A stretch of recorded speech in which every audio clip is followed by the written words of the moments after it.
In our next story, in a decisive move against rising insecurity, the Edo State House of Assembly has passed the State Kidnapping Prohibition Law 2025, prescribing the death sentence for convicted kidnappers. Now, this bill was passed during plenary on Tuesday as a response to the escalating wave of abductions in Edo and across Nigeria. A hard stance by the Edo State House of Assembly. Mezier tweeted, "What sentence did they pass for public funds embezzlement? Any bill for the unnecessary loan approvals for the governor?" Just Anthony says, "Nice decision. In 2024, kidnapping was too much in Benin City. My friend and my pastor were kidnapped in the same day. Now God help us, truly." And finally, Sunday says, "That is a big decision. I guess they are trying to send a strong message. Kidnapping has become a serious issue, so I see why they are taking extreme measures. I love when the Nigerian government speaks the language of the law. That is the strongest message that they should always send out." In one of our final stories, this is a feel-good story. Age is just a number for 94-year-old Adedapo Idowu, who has registered for the 2025 Unified Tertiary Matriculation Examination, the UTME. He's proving that education has no expiry date. His inspiring story was featured in the latest bulletin of the Jamb board, where he expressed gratitude for finally getting the chance to pursue tertiary education. He's 94 years old, guys, and he's writing Jamb. What's your excuse? And in international news, the United States mission to Nigeria has announced that the U.S. government will investigate how past aid given to Nigeria and other countries was utilized.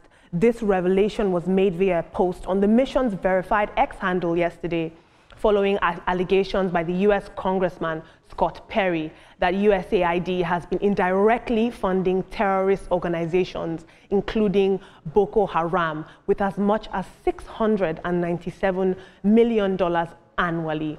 And finally, do you have a story that you think we should cover on Trending Now on TVC? Or do you just want to join in and chime in on the conversation? Tag us with the hashtag TrendingNowTVC on any social media platform. I promise that we are listening. I'm going to take tweets for the USAID story right now.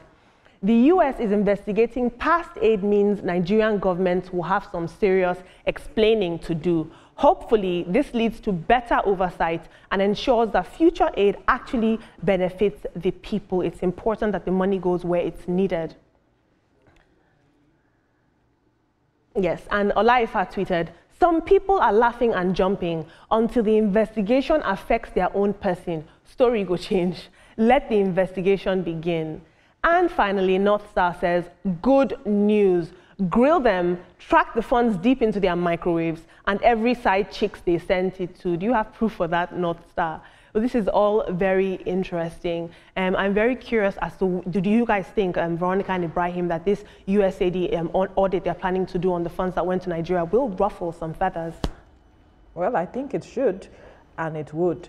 At the end of the day, it's an investigation, and I hope they get to the root of the matter. How they are carrying out that investigation, if they are sending in some people into the country to ensure that they get to the root of it, it's very important. With the various stories we have been hearing about how these funds were utilized, I think those rumors have to be quelled by we getting to the root of the matter. So it's very important because that will also show transparency in what the U.S. wants to do in terms of helping countries like Nigeria address some issues that the country themselves cannot necessarily address, especially with this aid coming in.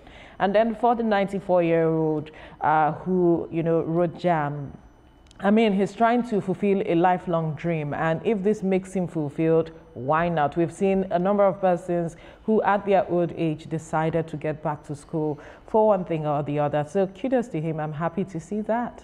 I'm happy with what Edo State is going to be doing with kidnappers, ritualists, and anyone who is found, guilty of perpetrating this kind of crimes against humanity, because this definitely would help a whole lot of people to, stay away from having to kill maybe your fellow human being or even killing an animal unjustly. It's so it's so sad how we go about all of this, but because we've tried everything and it looks like it is not working. So let us, advocate for something that I support them.